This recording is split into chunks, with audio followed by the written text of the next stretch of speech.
दीवार पर टंगी सास। पंजाबी में कहावत है, सास चंगी होवे या ते दीवार ते टंगी होवे। संगीता की शादी भी एक ऐसे ही घर में होती है जहां उसकी सास दीवार पर टंगी होती है।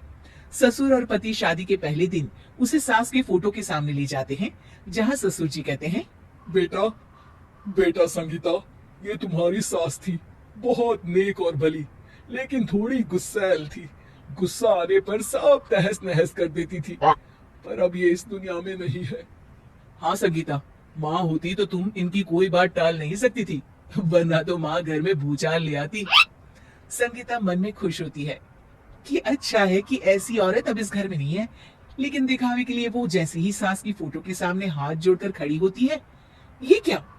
सास उसे देखकर मुस्कुराने लगी। संगीता आंखों को मलकर एक बार फिर से देखती है, लेकिन फिर सास के चेहरे का भाव, भंगिमा यानी एक्सप्रेशन बिल्कुल बदले होते हैं। वो अपने पति और ससुर को कहती है, माँ की तस्वीर तो स्माइल कर रही है। ना ना बेटी, ये कैसे संभव है? जरूर तुम्हें कोई गलती हुई होगी, ऐसा कैसे हो सकता है? लगता है तुम शादी की सारी फॉर्मेलिटी करते करते थक गई हो, तुम्हें आराम की जरूरत है संगीता। खैर, सारे संगीता की बात को इग्नोर कर कमरे में चले जाते हैं। वैसे सास की फोटो पर एक्सप्रेशन एक के बाद एक बदलते ही रहते हैं। सुबह होती है, पति और ससुर को काम पर भेजकर संगीता कमरे की सफाई करने में लग जाती है कि तभी उसे आवाज आती है, टेबल ठीक से साफ करो। ऐसे भी कोई टेबल साफ करता है? इससे अच्छा तो ये गंदा ही था।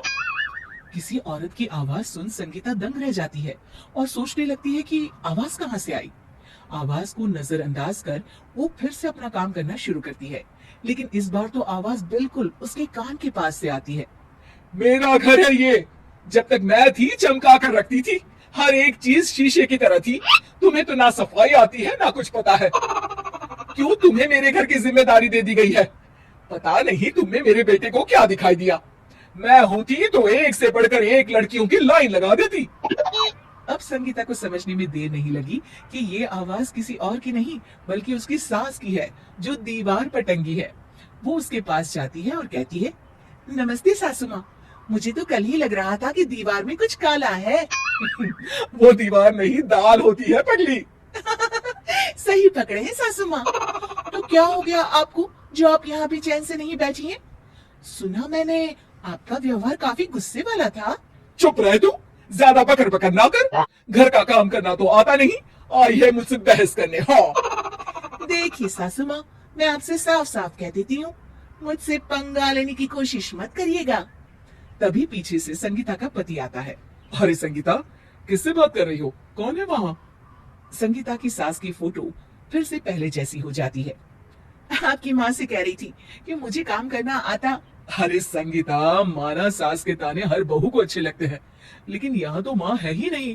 तुम तो फोटो से ही तुम भी लाजवाब हो संगीता। किसी को विश्वास नहीं होता कि संगीता अपनी मरी हुई सास की फोटो से बात करती है। वहीं आए दिन संगीता की सास संगीता को किसी न किसी बात पर आते जाते ताने देती। संगीता को भी अब सास के तानों और उनसे बात करने की आदत हो गई। वो कभी खानदान की कहानी तो कभी तीज त्योहार कैसे मनाए या किसी व्यंजन की रेसिपी सास से ही पूछती।